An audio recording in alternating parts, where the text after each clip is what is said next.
हे आपण सर्वांनी प्रयत्न करणं अत्यंत आवश्यक आहे. कारण आधुनिक युगामध्ये आपण थोडस आपल्या मातृभाषेकडे कुठेतरी आपण विसरत चालू काही जसं आपल्याला या ठिकाणी म्हणावं लागेल. कारण बऱ्याच लोकांना मराठी भाषा आजही ग्रामीण भागातील लोकांना वाचता येत नाही आणि लिहिता पण येत नाही, परंतु ऐकता तरी येईल हे लक्षात ठेवणं आवश्यक आहे. कारण ही मातृभाषा आपली मराठी मातृभाषा आपली आईच्या कुशीत जन्मल्यानंतर घरात आणि परिसरात आपल्या सभोवताली पूर्णपणे या ठिकाणी अवगत होणारी भाषा आहे. तुम्हाला मी सांगतो, जगातील सर्व तत्वज्ञानी जी लोक आहेत त्यांनी सांगितलेले की आपली शिक्षणाची पद्धत सुरुवातीला मातृभाषेतून मिळायला पाहिजे. कारण मातृभाषेतून शिक्षण या ठिकाणी मिळाल्यानंतर तर त्या मुलाला, त्या विद्यार्थ्यांना ती विद्या विकसित किंवा त्या ठिकाणी अवगत होण्यासाठी सोपं जातं.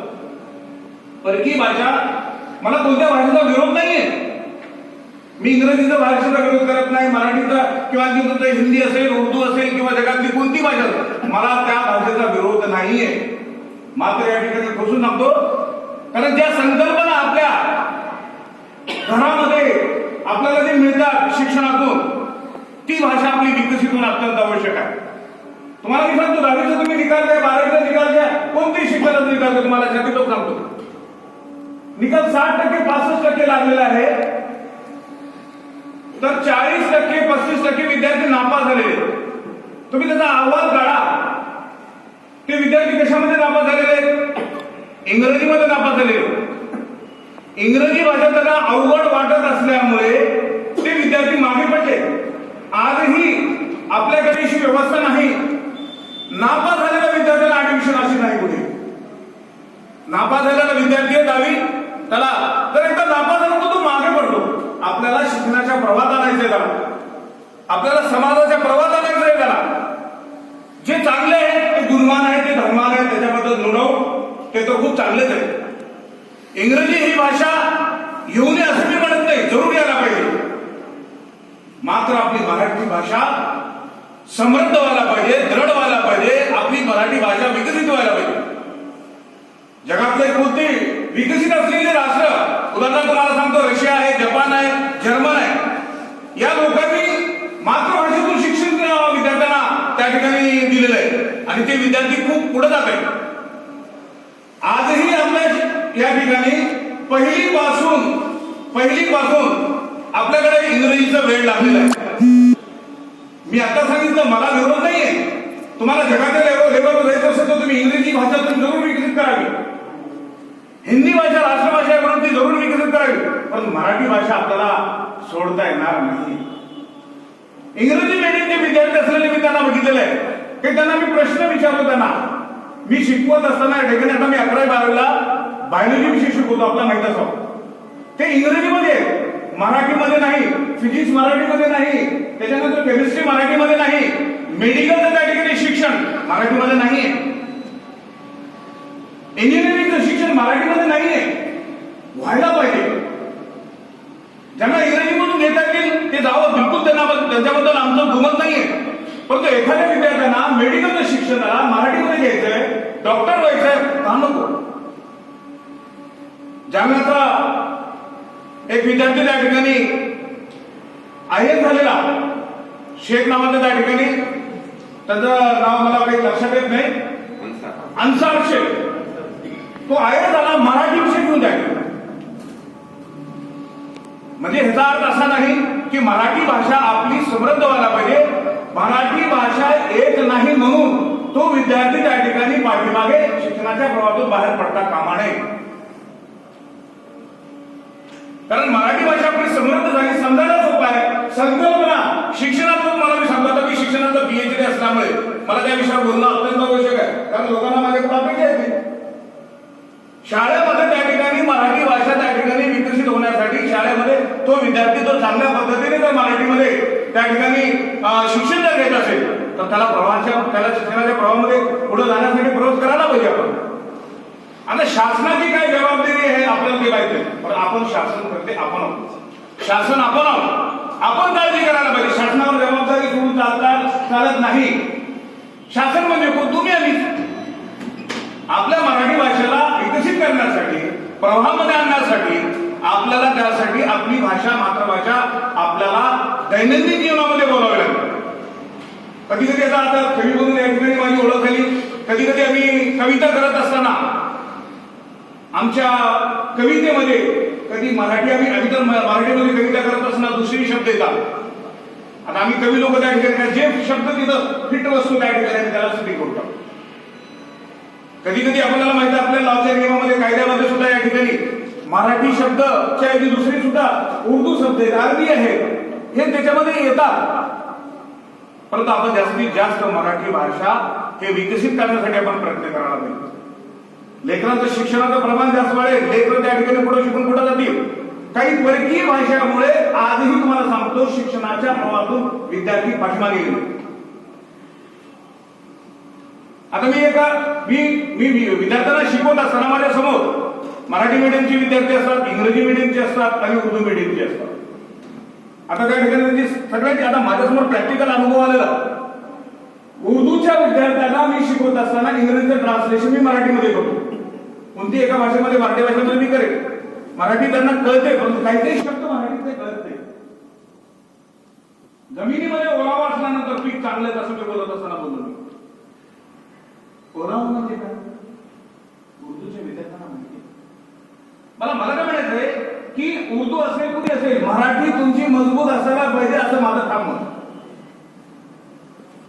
का महत्वाचं कारण सांगतो, कारण मराठी भाषा बोलणाऱ्यांचा समूह जास्त आहे आणि आपल्या महाराष्ट्रामध्ये आणि गोवा या दोन राज्यामध्ये मराठी भाषा बोलते.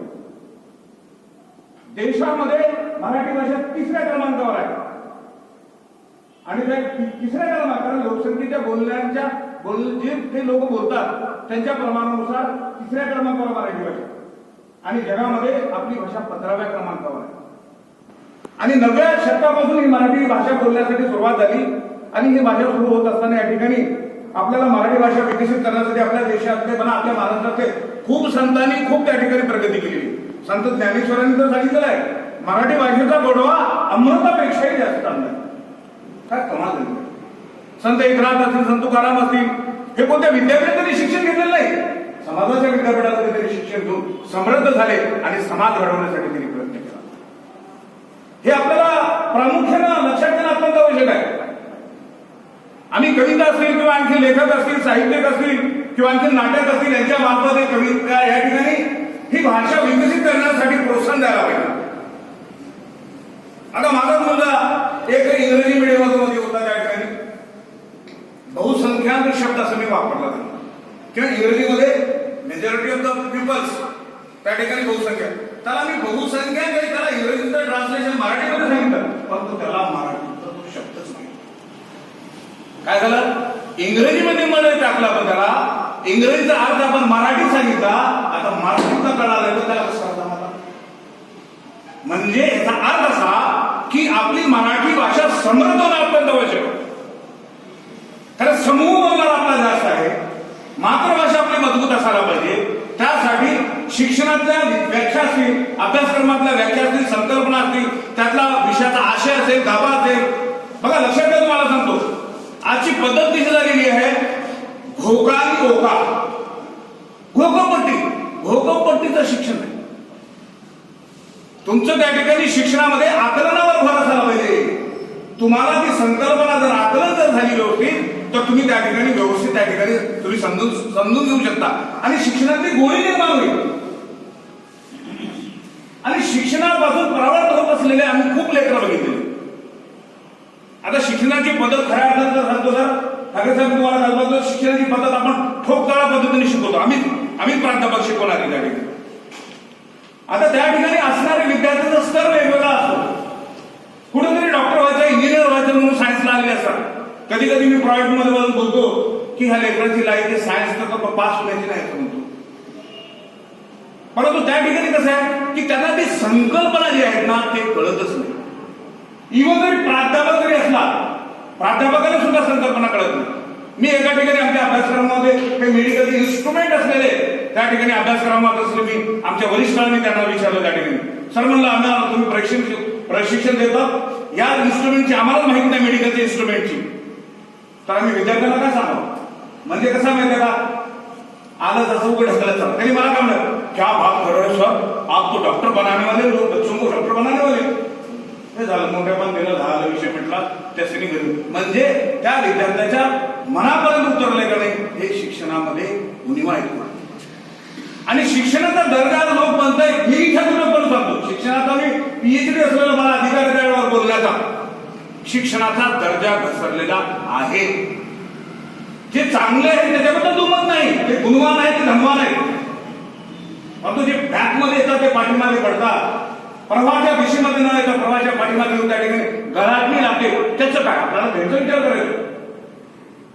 या देशातला आदिवासी समाज असेल, या देशातला ग्रामीण भागातला माणूस असेल, या देशातला दलित असेल, अल्पसंख्याक असेल, तो पिछाडीवर जर जात असेल तर आपल्याला विचार करावा लागणार आहे की त्याला शिक्षणाच्या प्रवाहामध्ये आणण्यासाठी आपल्याला मातृभाषा ही आपली समृद्ध केल्याशिवाय आणि शिक्षणाची पूर्ण दारिद्र्य आपण म्हणतो मातृभाषेतून केल्याशिवाय शिक्षणाची प्रगती होऊ शकत नाही.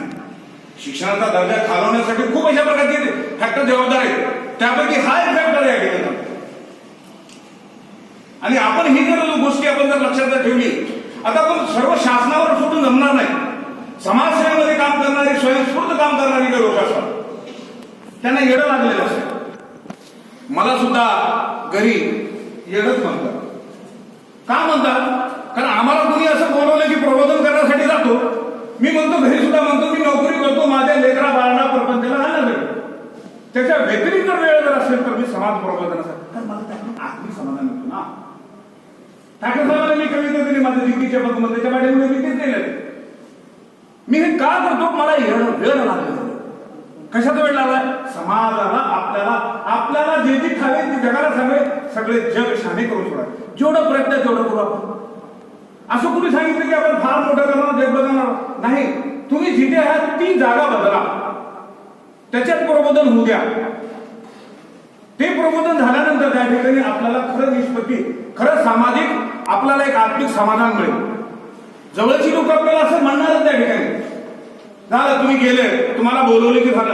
आम्ही प्रबोधन करण्यासाठी जातो. समाज प्रबोधन व्हायला पाहिजे, समाजातून त्या ठिकाणी उत्पत्ती मिळायला पाहिजे. आणि समाजाचा विकास जर झाला, शैक्षणिक विकास जर झाला, तर त्या समाजाला कुणीही विकासापासून वंचित होऊ शकत नाही. हे मी साठी ठोकपणे या ठिकाणी आपल्याला सांगू इच्छितो. म्हणून मातृभाषा आपली समृद्ध होण्यासाठी आपण पंधरवडा हे शासन म्हणतोय म्हणून नाही, आपण सर्वांनी प्रयत्न करायला पाहिजे. उर्दूच्या एका कॉलेजमध्ये मी व्याख्यानासाठी गेलो. तिथली शिक्षिका मला म्हणते, सर मराठी ही भाषा बोलण्यासाठी आपण ही काही तेवढं गरजच आहे का? कारण त्या बाईला काही माहिती नाही आहे तुम्हाला. मी म्हणलं ते उत्तर दिलं नाही. ज्यावेळेस माझं व्याख्यान सुरू झाल्यानंतर ती म्हणते, पूर्ण व्याख्यान ऐकल्यानंतर, सरजी अगली तकरीर आपली कम आहे. म्हणजे त्याला महत्व कळालं त्याचं. म्हणजे तिला सांगण्यासाठी आपण कमी पडलो, ते ऐकण्यासाठी कमी पडले. म्हणून दुरावाने तुमसे बोला नाही गया, हमसे सुना नाही गया, इसलिए दुनिया बढ़ती. त्यासाठी आपल्याला काय करावं लागेल? त्या ठिकाणी जे चांगलं आहे ते मी त्यांना त्या ठिकाणी सांगतो. उर्दूची जरी असले त्या ठिकाणी मुलं, तर मी त्यांना ठोसून सांगतो की तुम्हाला उत्तम मराठी यायला पाहिजे. काय यायला पाहिजे? की महाराष्ट्रामध्ये बहुसंख्य लोकांमध्ये आपल्याला देवाणघेवाण आचार व्यवहार आहेत आपले. कसं करणार तुम्ही? जर तुम्हाला ती भाषा आली नाही तर तुमचा त्या ठिकाणी विकास खुंटतो, तुमचे व्यवहार खुंटतात. तुम्ही लाखो त्या ठिकाणी भीता तुम्ही की आपल्याला मराठी येत नाही, त्या ठिकाणी आपण कसं बोला बाबा, काय आपल्याला कळणार, ते माणूस काय बोललेलं काय नाही, त्याच्यामुळे आपण पळूनच गेलं. मी स्वतः डोळ्याने बघितलेले. म्हणजे काय झाला? आपला विकास खुंटला. म्हणून कोणत्या भाषेला मी तर म्हणतो, संस्कृत भाषा सर्व भाषांची जमिनी आहे. मराठी भाषेची सुद्धा 9व्या शतकापासून सुरू झाली, तर ती तिथूनच त्या ठिकाणी संस्कृत भाषा सुद्धा आपल्याला यायला पाहिजे. तत्पूर्वी मी तर म्हणतो संस्कृत भाषा यायला पाहिजे. जेवढे भाषा तुम्हाला येतील तेवढा व्यक्ती तो विद्वान होणार. मात्र आपल्या मराठी भाषेबद्दल किंवा आपल्या मातृभाषेबद्दल आपल्या उणिवा होता कामा नये. ती समृद्ध व्हायला पाहिजे, असं माझं या ठिकाणी ठाम मत. कायद्याच्या रूपाने आता या ठिकाणी आपल्याला माहित आहे, कायदे सुद्धा त्या ठिकाणी आपल्याला मराठीमध्ये, आपल्या कोर्टामध्ये सुद्धा मराठी भाषेचा वापर व्हावा असं शासनाचा निर्देश. कोर्टातून आलेले जे जजमेंट आहेत, न्यायाधीशाची जजमेंट वाचता येत नाही आपल्याला, तर काय उपयोग? वाचता जर आले नाही इंग्रजीमध्ये असलेले तर कसं करावं? त्या ठिकाणी एक लोकसभेची निवडणूक होती. लोकसभेला थांबणारे उमेदवार होते. त्यांना काय केलं माहितीये का, लोकसभेचा अर्ज भरला, सगळं भरला, त्या ठिकाणी ते कलेक्टरना त्यांनी विचारलं, साहेब असं मला जरा याची माहिती जरा पाहिजे होती. त्यांनी एवढी मोठी पुस्तक दिली, ती सर्व इंग्रजीत होती. मग इंग्रजीत असल्यानंतर मी असं बघितलं की निरीक्षण मला बघायला त्या ठिकाणी मानसिकता त्या ठिकाणी बघा, तर ती लोकसभेची त्या ठिकाणी त्याच्यामध्ये सगळं नियमावली आहेत, तुम्ही ते बघा आणि वाचा, आणि ती इंग्रजी.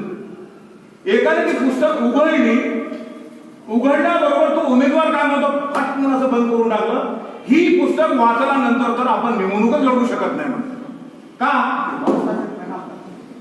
त्याची माहितीच मिळत नाही त्या ठिकाणी. म्हणजे काय झालं त्या ठिकाणी, ते इंग्रजीमध्ये आहे. लक्षात घ्या, मी पुन्हा पुन्हा सांगतो, मला इंग्रजी बद्दल विरोध अजिबात नाही. इंग्रजी ही आंतरराष्ट्रीय भाषा आहे, जगाच्या संपर्काची भाषा आहे, तुम्ही जरूर ती विकसित करायची. मात्र मराठी भाषा संवर्धन व्हायला पाहिजे, तुमची ती विकसित स्ट्रॉंग व्हायला पाहिजे, तरच तुमचा विकास आहे, अन्यथा तुमचा विकास नाही.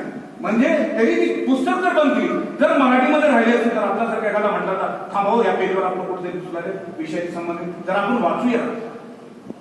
खूप विद्यार्थी शिक्षणापासून प्रवृत्त होतात, शिक्षणापासून टेन्शन घेऊन त्या ठिकाणी डॉक्टरकडे गेल्यानंतर त्या ठिकाणी टेन्शन त्या ठिकाणी, कारण इंग्रजीच्या संकल्पना त्यांना कळतच नाही त्या ठिकाणी. मी शिकवतो, बायोलॉजी शिकवतो, नीट परीक्षेचं 720 मधून 360 मार्काचं मी बायोलॉजीचं वेटेज आहे. आता नीटच्या विद्यार्थ्यांना माहित असेल त्या ठिकाणी की किती 360 मार्काचं. मी म्हणतो मी तेवढं तुम्हाला मी ज्ञान देऊ शकतो, मात्र प्रश्न असा आहे की त्या संकल्पना तरी कळायला पाहिजे का ना. घोकंपट्टीने कसं होतं त्या ठिकाणी, आकलन करण्यासाठी तुम्हाला अभ्यास करावा लागेल, आणि तेच जर मातृभाषेमधून राहिलं असतं तर काय झालं असतं. आजही वैद्यकीय क्षेत्रामध्ये का डॉक्टर होता येत नाही का, होता येतं आपल्याला, मराठी आपल्या मातृभाषेतून होता येतं, परंतु ती आता ती शासनाची काहीतरी त्याची जबाबदारी समजा, त्याच्यामध्ये अनुवाद करण्याचा विषय आहे, अभ्यासक्रमाचा विषय आहे, ह्या सगळ्या गोष्टी त्याच्यामध्ये, किंवा अनुवाद करून त्या ठिकाणी भाषांतर करून त्या ठिकाणी पाठ्यक्रम तयार करणे, अभ्यासक्रम तयार करून त्या ठिकाणी सिलेबस, ह्या सगळ्या गोष्टी इंग्रजीतून आलेल्या त्या ठिकाणी पाश्चिमात्य राष्ट्रातून संशोधन झालेलं आहे. तिथं कसं झालं आपल्याकडे काळी मात्र बदल न करता कसं करत अनुवाद तरी करा, माणसं लावा त्या ठिकाणी, आणि शिक्षणापासून आपल्याकडची विद्यार्थी मुलं शिक्षणापासून वंचित जाता कामा नये, यासाठी मी आपल्या समोर त्या ठिकाणी सांगण्यासाठी इथे या ठिकाणी आलो. आपल्याला माहित आहे की खूप बोलण्यासारखं आहे. खरं तर 27 फेब्रुवारी हे मराठी भाषा संवर्धन दिन. मला प्रश्न पडला की असं कसं ठेवले की म्हणलं, मग नंतर लक्षात आले की 15वाडा साजरा करण्यासाठी म्हणजे आपण या ठिकाणी विकसित व्हावे असं. 27 फेब्रुवारी हा वि.वा. शिरवाडकर यांचा जन्मदिन आहे. त्यांच्या कुसुमाग्रज आपण म्हणतो, ज्ञानपीठ पुरस्कार विजेते, आपल्या महाराष्ट्रातले खूप अशा प्रकारचे लेखक आहेत, कवी आहेत. या लोकांनी मराठी भाषा समृद्ध होण्यासाठी खूप प्रयत्न केले, आणि आयुष्यभर त्यांनी वि.वा. शिरवाडकर यांनी मराठी भाषा समृद्ध व्हावी म्हणून त्यांनी सन्मान मिळवून देण्यासाठी त्या ठिकाणी त्यांनी प्रयत्न केले. म्हणून त्यांच्या जयंती निमित्त दिवशी आपण त्या ठिकाणी आपण 27 फेब्रुवारीला मराठी भाषा संवर्धन किंवा मराठी भाषा गौरव दिन आपण साजरा करतो. तर मला त्या ठिकाणी आपण ठिकाणी बोलण्याची संधी दिली. मी असं वाटतं की थोडंसं मला तो वेळ दिलेला होता, त्या माध्यमातून ठीक आहे, एक कविता सादर करू चालेल ना, असेल तर बघा की, कारण आता कवी म्हणून